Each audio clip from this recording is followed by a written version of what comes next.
Habang ang batas ay may pinipili at ang katotohanan kinubuli, may mga matang nakapili. Tila may nagdarasal, umaasa, lumuluha, ng patago at may matinding takot. Sa mga lansang tinatapakan ng pride, may mga kaluluwang hindi makalaman. At sa gitna ng katahimikan, may isang nagbabangon. Hindi siya hari, hindi rin santo. Isa siyang anak ng bayan, si Crisostomo. Ito ang kanyang kwento. Ito ang ating salamin. Kimaragka, Makong at yung dami. Mula sa aklat ni Rizal, isang kwento ng pag-ibig, ng pagdurusa at ng pag-asa. Isang salamin ng bayang kailangan gumising. Noon, ngayon, bukas. Ito ang muling tanging.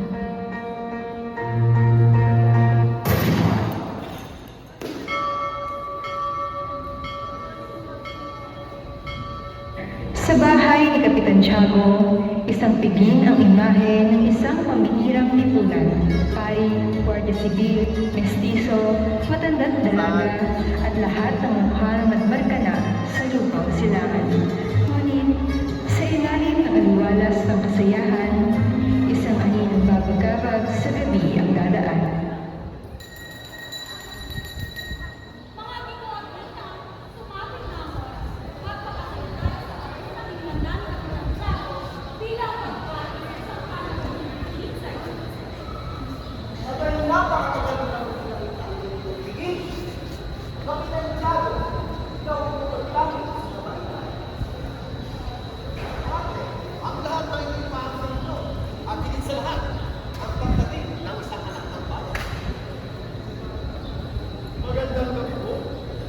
Nagpapasalamat sa mainit na inyong pagtanggap matapos sa 7 taon sa iyo. Aba! Akalain mo, pinagbabalik ka lang kayo sa ating bayan. Kung ang pagbabalik kay kasalanan, ang mga Pilipino hindi kailanman makaharap. Kung ginawa mo natin ang kasiyahan.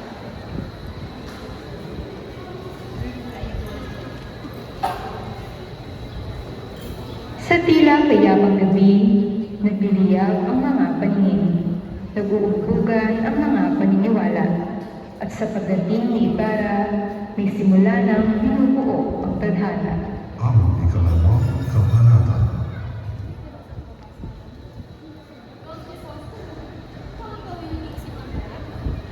Kung taon ako wala, at sa pagbalik mo, parang hindi ko nakilala ang bayan.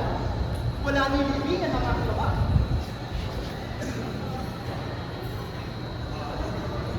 Ang tungkol ay huwag mo nang alalahanin pa.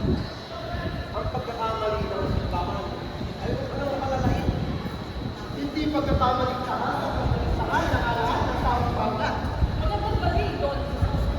Narito sa natin kung tumuon sa apat. Opo, Padre. Naniniwala ako na ang tamang susi sa pagbabago. Sa panahon na layunin, ngunit sana ay ngunit bukas na.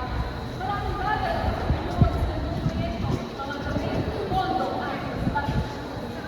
Ang layunin hindi lamang sa simbahan. Ang layunin hindi para sa simbahan upang sila'y matutong mag-isip para sa kanilang sarili. Ibarra.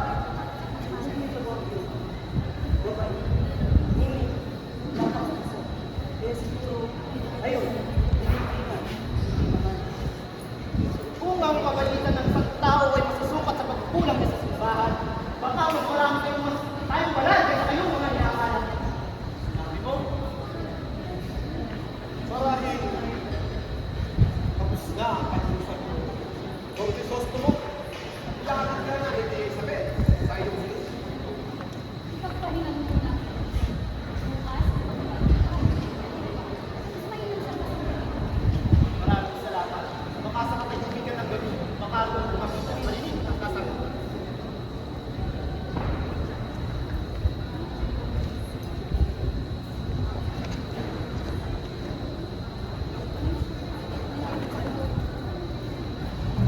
Don Crisostomo, kung mamarapatin mo, nais kong ipabalik ang ilang pangyayari hindi mo maraan na laban habang ikaw ay nasa lugar. Tungkol po sa akin naman. Oo, sa totoo lang, walang inaasahan ng iyong ama, kundi ang kabutihan ng bayan. Ngunit sa mundong ito, ang mabuting layunin ay minsang tinatrato bilang banta. Sinasabi ko nila na siya ay tulong at pinagbintangan. Ang lahat ay nagsimula sa isang insidente. May isang pastilang taga-sangil ng buwis at namamalo ng batas sa daan. Hindi matiis ng iyong ama ang gayong kalupitan. Nilapitan na, pinagsabihan niya. Ngunit sinamantala ng kanyang mahiling na kaawat at pagkakataon, inakusahan silang herete, filibustero. Hindi ko akalaing ganyan na kailangan ng isang tao na nalayo buhay para sa kapwa. Nakita ko kung paano siya kinutya, kung paano siya hinamag, at higit sa lahat, kung paano siya namatay nang walang justisya. Hindi ko ito palalagpasin. Hindi ako babalik sa iyo aking kente. Dito ako para itama ang kakalit sa kanyang daman. Ang tapak ay marangal ng Crisostomo. Ngunit sa bayan nito, ang katapangan ay sinusubok hindi lamang ng espada, kundi ng pasensya at paninindigan. Kaya nga, magtatayo ako ng pahalan kung sa karuan natin sila binigyan ng dahilan upang pumatay, karuan din ang ating gagamitin upang ipaglaban ang buwan.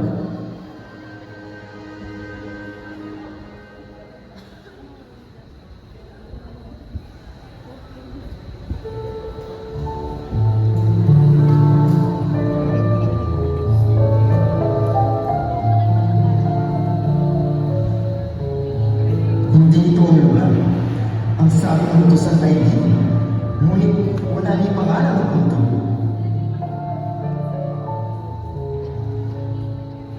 Don Crisostomo, ikaw ba ay naghahanap ng katahimikan o ng katotohanan? Pilosopo Tasio, ako'y nagbabalik para sa tungkod ng aking ama. Subalit walang krus, walang alaala, ni anino ng kanyang pagkamatay. Iyon ay sapagkat ang iyong ama ay hindi na narito. Ang kanyang labi ay inalis, ipinatapon sa lawa. Anong sabi niyo? Paano? Bakit? Utos ng mura, si Padre Damaso. Ayon sa kanya, ang iyong ama ay isang ehe. At kung ang simbahan ang magsabi, sino ang pwedeng tumutol? Ang ama ko hindi tumanggi sa pagbabayad ng buwis. Ang ama ko nag-aanay ng lupa para sa paaralan at simbahan tinawag na direte. At filibustero, mas mabigat, isang salitang walang kahulugan sa batas, ngunit may bigat ng bintay. Hindi ko akalain na sa aking pagbabalik. Ang unang kong sasalubungin ay kawalang katarungan. Ang aking amay namatay nang walang darat sa mata ng mga kapangyarihan. At ito ang katotohanan ng piling itinatago. Hindi ito itinuturo sa eskwela, hindi sinasabi sa pulpito. Kaya't magtatayo ako ng paaralan. Dito sa bayan ko, kung saan walang pusang bibigan ng matuwid, magkakaroon ng liwanag ng kaisipan. Mag-ingat ka ng Crisostomo. Hindi lahat ng naghahatid ng liwanag ay pinapalakpakan. Ilang kandila na ba ang pinatay dahil sa tapang sa apoy? Kung ako may mag-iyak sa pagsindi ng kandila para sa iba, hayaan mo ako ang unang masunod.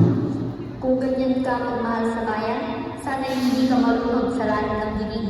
Tandaan mo, hindi lahat ng madinig ay wala ng liwanag.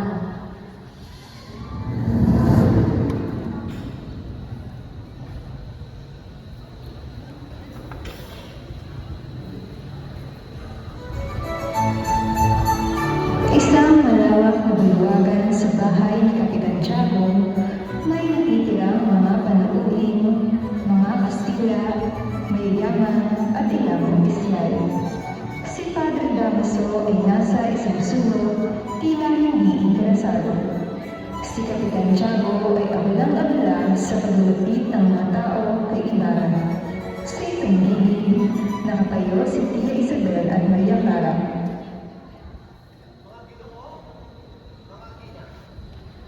Narito si Don Crisostomo ang iba, anak ni Don Rafael. 7 taong nag-aral sa Europa, ngayon nagbabalik sa ating bayan.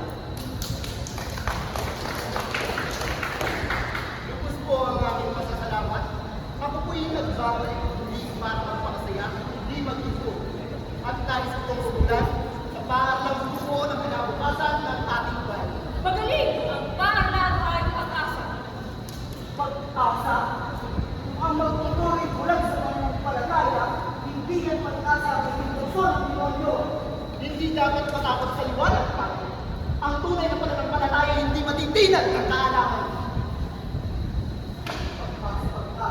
Huwag mahalang pansinin.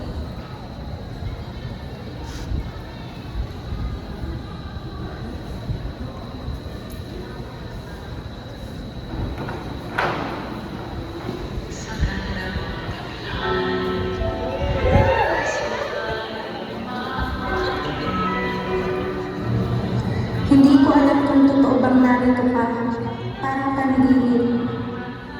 Hindi ko nais masayang ang panahon na tila. Balikin natin ang alaala ng ating kabataan tungo sa hiyahan. Ito ang kanyang sulat. Wala na isang kabilang na hindi ito binasa. Maria, sana ipagkaloob sa akin ang panahon na wala. Sa darating na mga araw, kailangan kong makausap ang langit. Ngunit ikaw ang aking buhay.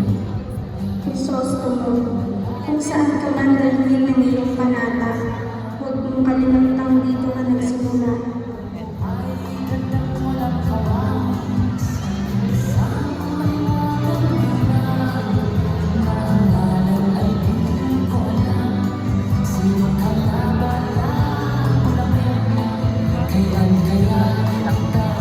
May 1 hour naman.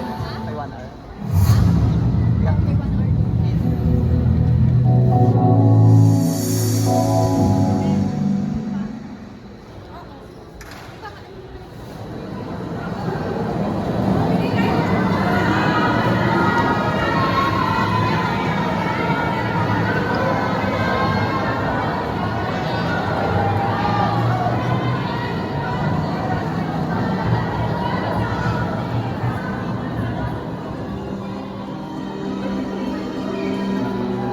Ang Maynila, lungsod ng alaala at lumbag. Dito ako namula, dito rin mapupunta. Ang mga kalsada'y dating nilaan, ngunit ngayon tila bunyan. Saan ako magsisimula? Sa pag-alaala ba o sa panaginip?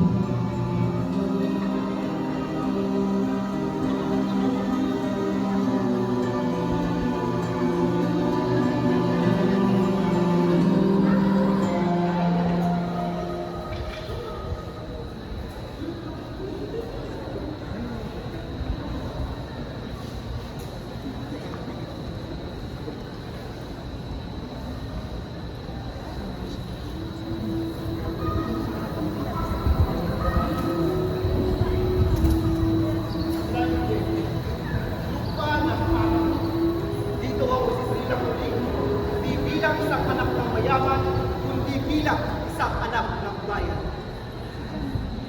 Ang lutay nito ay reglat na kasinungalingan. Ngunit kung ang layo nito'y malinis, may pagtulungan. Kung ang kulay totoo, kahit sa batuan, hindi lalaro. At sa San Diego magmumula ang landas ni Ibarra, hindi patungo sa kapayapaan, kundi sa unos. Sa kanyang mga hakbang, mabubunyag ang mga lilim, at ang bayan ay napipilitang pumili, maging bulag na tagasunod o gising na mamamayan.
Sa panagbuhay ng isang ina, bumuka ang langit. Hindi narinig ng simbahan, ni ninuman. bayang ito, ang luha ng mahirap ay malubhing.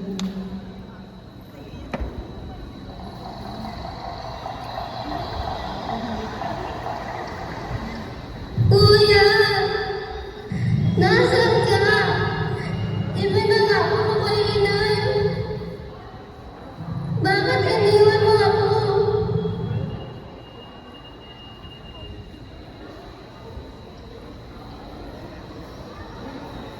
Hindi ko alam kung saan pupunta. Ang langit ay tahimik. Ang lupa ay malamig. Ako'y bata, wala nang kakanan.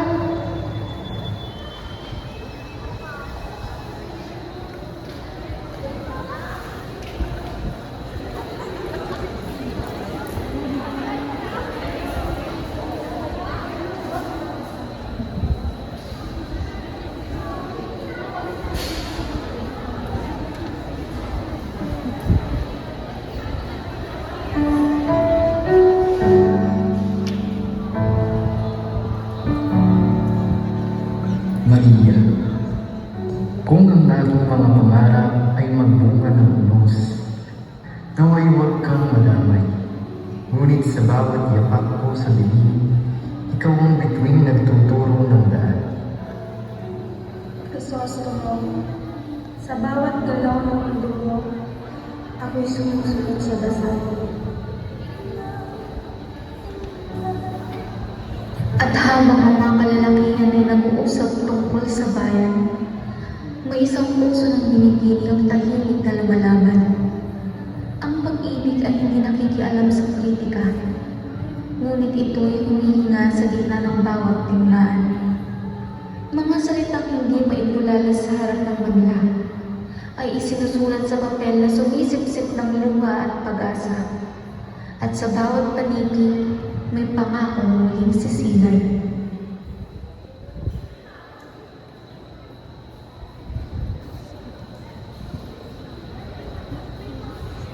Don Crisostomo, isang anak ng bayang sukatan. Humihingi ako ng tulong sa mahal ng isang matandang insete na ngayon ay pinipilit ikulong. Siya'y walang kasalanan, bakit siya ipinilanggo? Sapagkat sa lipunan ito, ang mga mahirap ay laging may sala at ang mga pangyayari ay laging banal. Sino ka talaga? Sa akin man ako, umaasa may araw pa. Habang nagsasaya ang bayan sa ilaw at dasal, may mga aninong gumagalaw sa likod ng entablado. Hindi lahat ng kandilay gamit ng mga banal, ang ilan panggatong sa sigarilyo.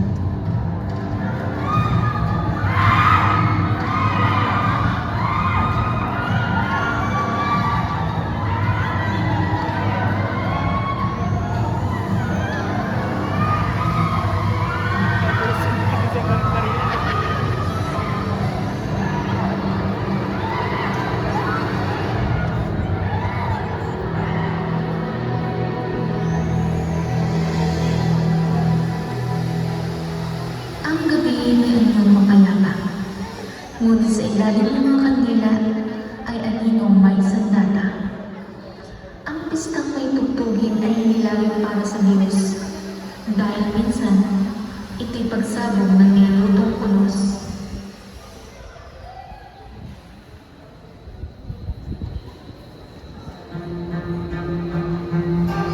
Isang mahalagang araw sa San Diego ang mangyayari. Ito ay seremonya para sa malalaking pinapatayo ni Crisostomo Ibarra. Dumalo ang mga kilalang tao sa bayan. May kasiyahan at musika.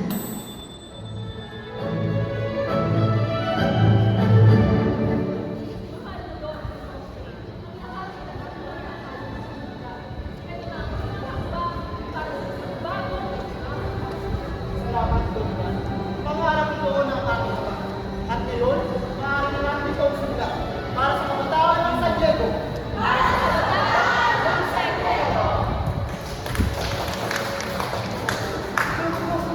May dapat kayong malaman. May mga tao na susumitan ng sinamon na ito. Ano? May patiyakan ba ba? Wala akong patiyakan. May nakita ko hindi tama sa pinakabit sa mga. Isa po na ba kayo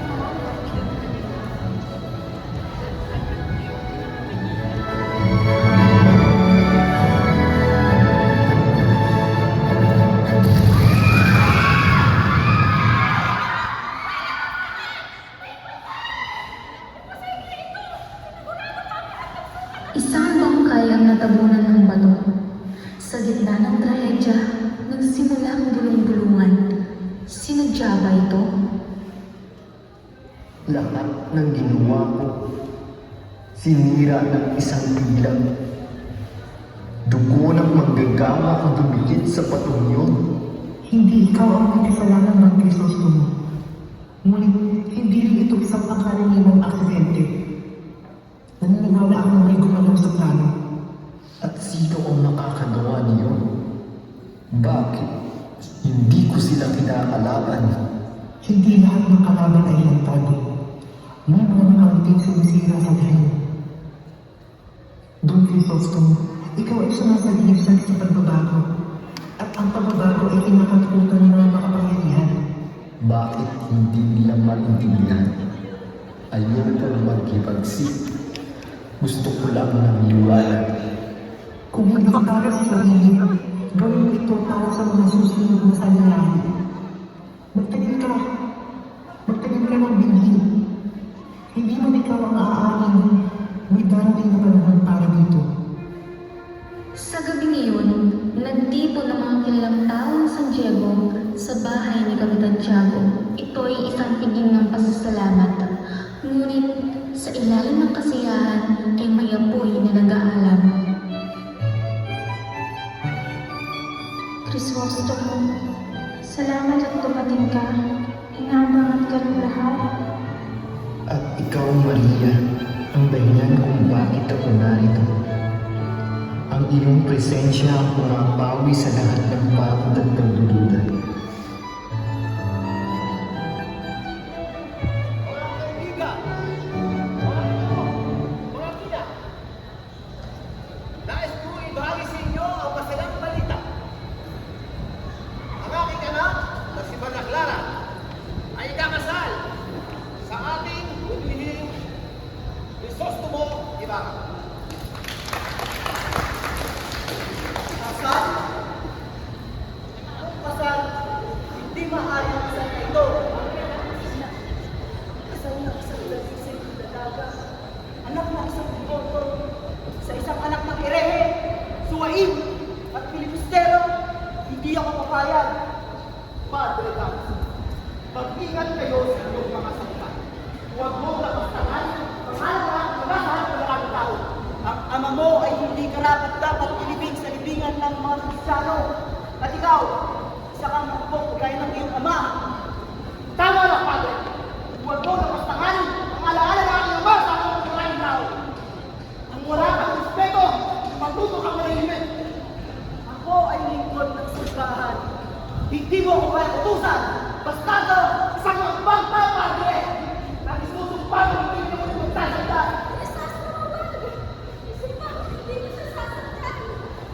Tandaan mo ito sa puso. Patay na to.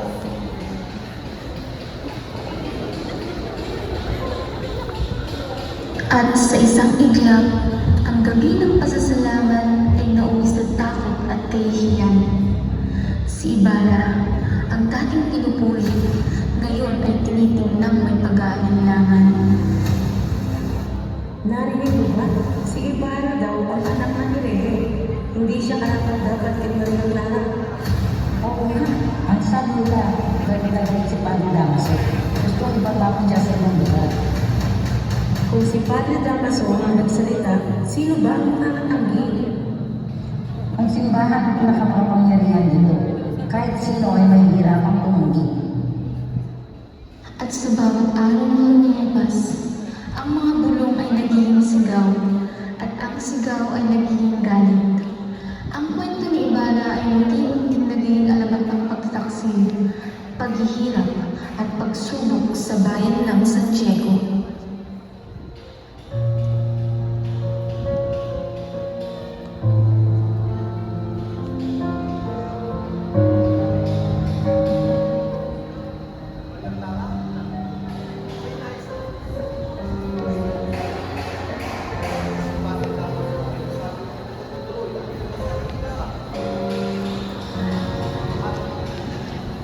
Meron din sa kamag-anak sa iyo, Panginoon.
sa pista, may isang lugar na nababalot ng katahimikan at karahasan. Ang bahay ng Alperes. Dito natin matutunghayan ang isang tagpong puno ng kahihiyan, galit at kalupitan. Hindi ako pinayagan magsimba ng Alperes. Dahil sa aking pananamit, ako'y mas maganda pa kay Maria Clara.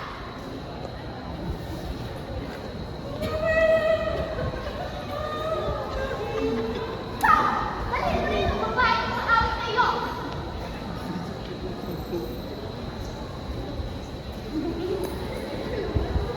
Kanta!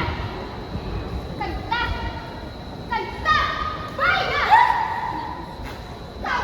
Paliwanag sa kanya ang gusto mong yan. Hindi na. Ayaw mo din suot. Ah?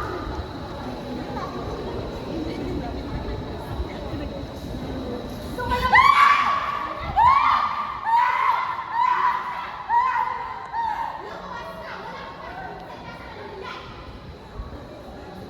Ano ginawa mo sa kanya? Gawin! Hindi na lang ay mo! Dapat makinig sa bukas! Inyo! At sa wakas, dumating ang Alperes. Ngunit, hindi upang ipagtanggol ang karapatan, kundi upang mapanatili ang kaayusan ng bahay at ng kanyang reputasyon.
Doy Crisostomo, si Kapitan Pablo at ang kanyang mga kasama ay pinabuhay sa mundo. Walang kasalanan, ngunit pinitawan ang kaparusahan. Nais kong baguhin ang sistema mula sa loob. Hindi sa dugo nagsisimula ang pag-unlad ni Elias. Paano masarado ang pinto? Paano na ang piling na magiging tinatawag na ere? Dahas Elias. Doy Crisostomo, ang katahimikan ba ay mas matawalag pa kasi sa pagsigaw? Dalawang paninindigan, isang layunin.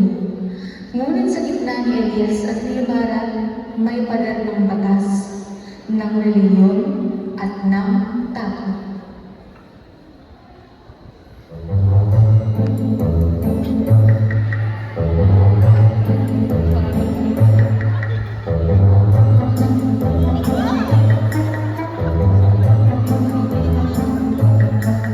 Diyos ko! Anong amoy na ito? Parang hindi naligo ng isang linggong ilan dito. Baka hindi mo lang sagat na hindi lahat gumagamit ng pangungutang ng kanila. Hay! Kung may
Don Crisostomo, ngayon ko sa aray-aray ang kasaysayan ng aking akay.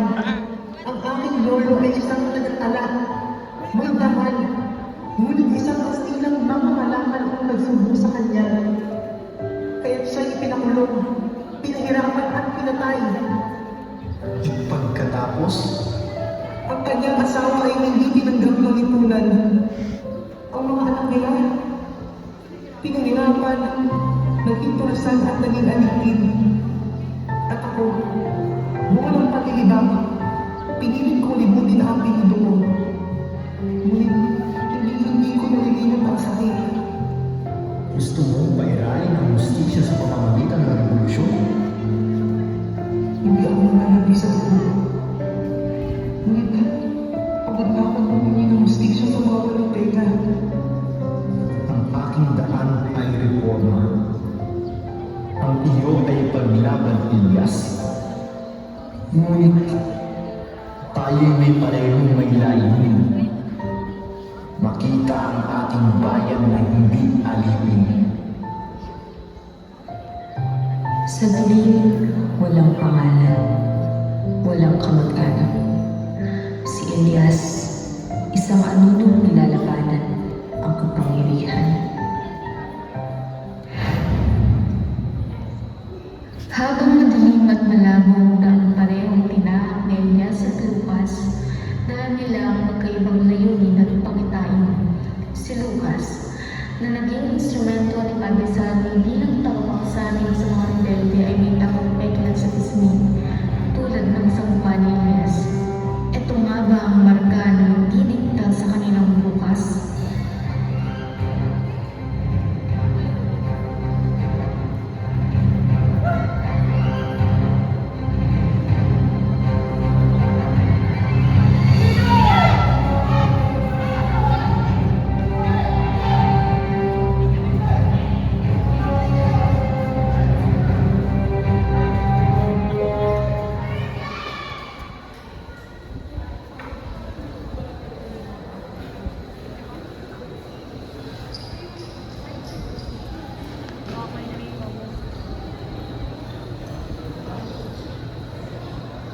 Ang apelido ng mga malakal na sumira sa aking akal. Isang tinapas? Ang lolo ni Ibarra? Ngunit, si Ibarra ay hindi siya. Ang kasalanan ng lolo ay hindi dapat ibayad ng ako. Hindi ko siya kayang saktan.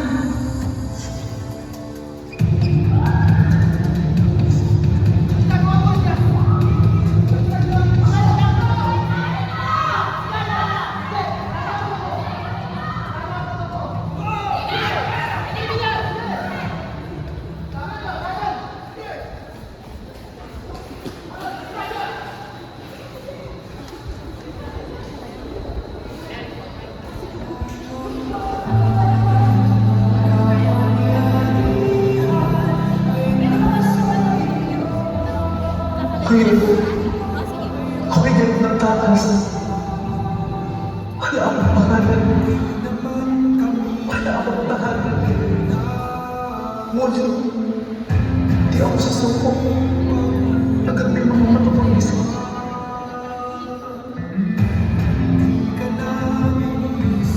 Sa bawat pagkakabawi ng taong sugatan, may pag-asa pa rin umuusbong. Sapagkat ang tunay na bayan ay hindi nagsisimula sa lakas, kundi sa paninindigan. Matapos ang maraming pagsubok at pagtataksig, si Crisostomo Ibarra ay ikinulong sa isang madilim at malamig na piitan. Ang dating binatang may mataas na pag-asa at pangarap para sa bayan, ay ngayon nagdurusa at nalalapit sa kanyang kapalaran. Hanggang dito na nga ba ang aking paglilingkod sa bayan? Ngunit mananatili sa puso ko ang pag-asa at pag-ibig sa inang bayan kahit anong mangyari. Hindi magwawakas ang aking laban.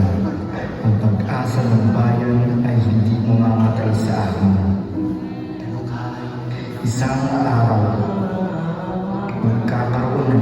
maliwanag ang madilim na landas na ito.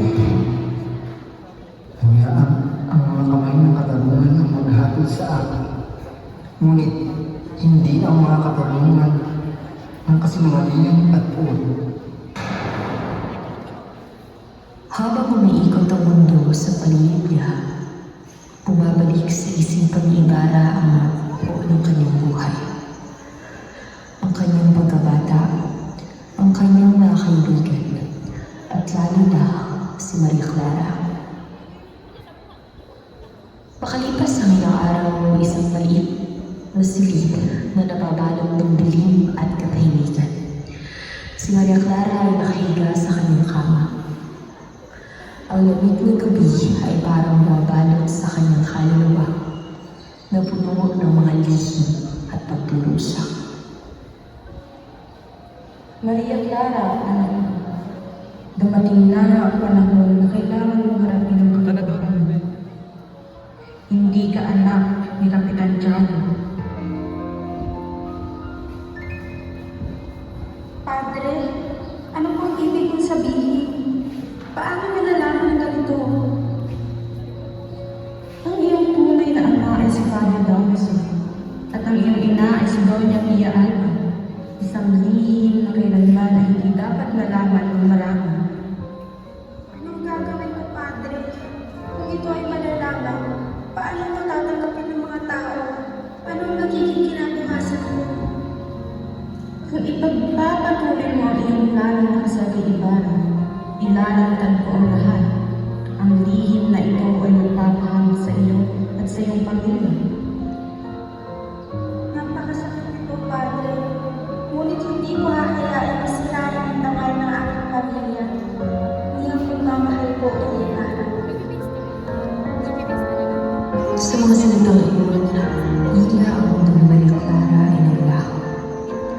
Ang kanyang pagkatao ay nagdusa ng matinding sukat. Ang puso niya puno ng pangungulila at pagkadismaya. At sa likod ng lahat, si Padre Salvi ay natiling tahimik, nag-aabang sa susunod na hakbang ng dalaga. Sa kabilang dako, sa langit ng malamlang na liwanag ng buwan, si Elias ay nagtatangkang iligtas si Ibarra.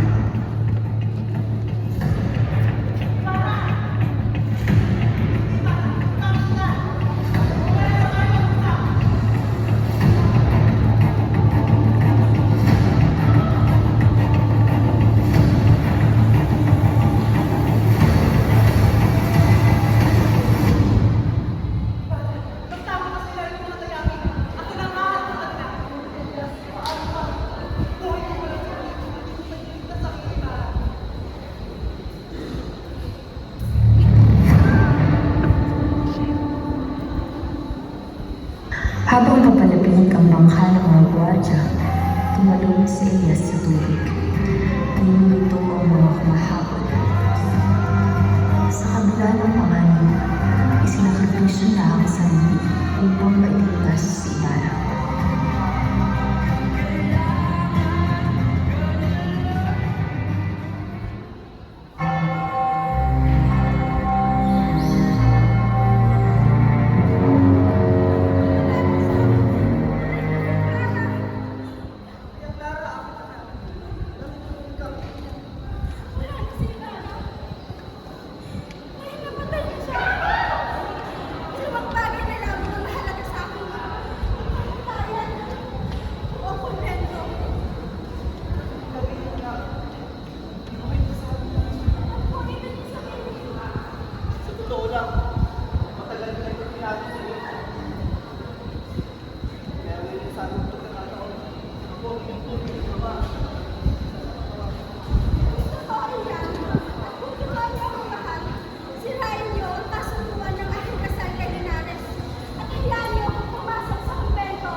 Sa huli, Pinili ni Maria Clara ang landas ng paghihimanay. Isang desisyong puno ng sakripisyo at pagtalikod sa sariling kaligayahan upang hanapin ang kapayapaan sa gitna ng kamuluhan ng kanyang mundo.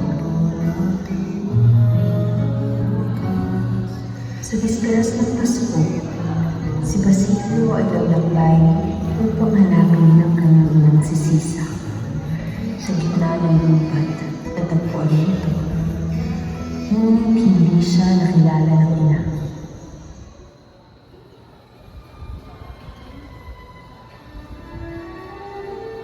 Ina! Sino ka?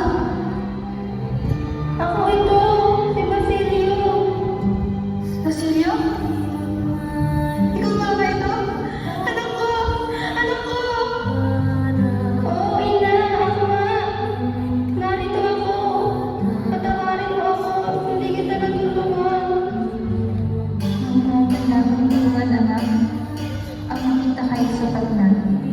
Nasaan ang kapatid mong si Crispin? Ina? Wala na si Crispin. Kukunin niya na tayo. Sabi-sabi na tayo. Basilio, anak ko, huwag mong kalimutang magmahal.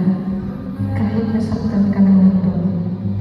Kahit ako'y wala na, ako'y laging nasa puso mo. Archdays ng Panginoon sa Lord. Namatay si Sisa. Hindi bilang mali, kundi bilang ina na sumakas. Nahanap ang pagkakalap. Nahanap ang kapatawaran. Nahanap ang katahimikan. Bata, ikaw ba'y nawalan ng ina? Opo, Ginoo. Siya po'y pumanaw ngayong gabi. Katulad mo, ako'y nawalan din. Nawalan ako ng pangalan, ng tahanan, at ng katarungan. Ngunit, kung darating ang araw na may lalaking may malasakit sa bayan, sabihin mo ako'y namatay nang hindi nakikita ang liwanag. Ginoo, sino po kayo? Wala akong pangalan. Ako isang tinig sa dilim. Kung hindi mo kayang kilalanin, ako'y iyon na lang alalahanin. Ginoo! Kapag dumating ang araw, kapag ikinaging marunong, ipaghiganti mo kami. Ang apo'y dinilin para lamang sa laman, hindi para sa katotohanan. At ang apo'y ay dinilin sa kamay ng isang bata, hindi upang sumunod, kundi upang simulan ang liwanag. At si Elias ay namatay sa bisperas ng Pasko, araw ng kapanganakan ng mga Diyos. Hindi siya naging tagapagligtas, ngunit siya ang paanyaya na sa gitna ng dilim, kailangang umulap. At si Basilio, ang batang suksi, ang unang inaliyahan. Ginoo, isinusumpa ko na hindi masasayang ang iyong kamatayan. Kung ako'y mabubuhay, ako'y maghahanap ng katotohanan. At kung hindi ako makakakita ng liwanag, ako mismo ang magiging ako'y. Doon sa loob ng isang libingan malapit sa San Diego, natagpuan ng mga taga-baryo ang bangkay ni Elias at ni Sisa. At doon nagtapos ang kanilang paghihirap. Ngunit ang pakikibaka para sa kalayaan ay patuloy na nagliliyab sa puso ng mga Pilipino. Nawala ang pag-ibig, napiit ang dangal. Tinabunan ng kapangyarihan ang tunay na banal. Ngunit hindi lahat ng naglaho ay talo. Hindi lahat ng sa mga mata ni Elias, may apoy na iniwan. Sa panalangin ni Maria Clara, may kalayaang inasam. At sa katahimikang iniwan ni Ibarra, may panibagong tinig na uuslo. Tayo ay tinawag na maging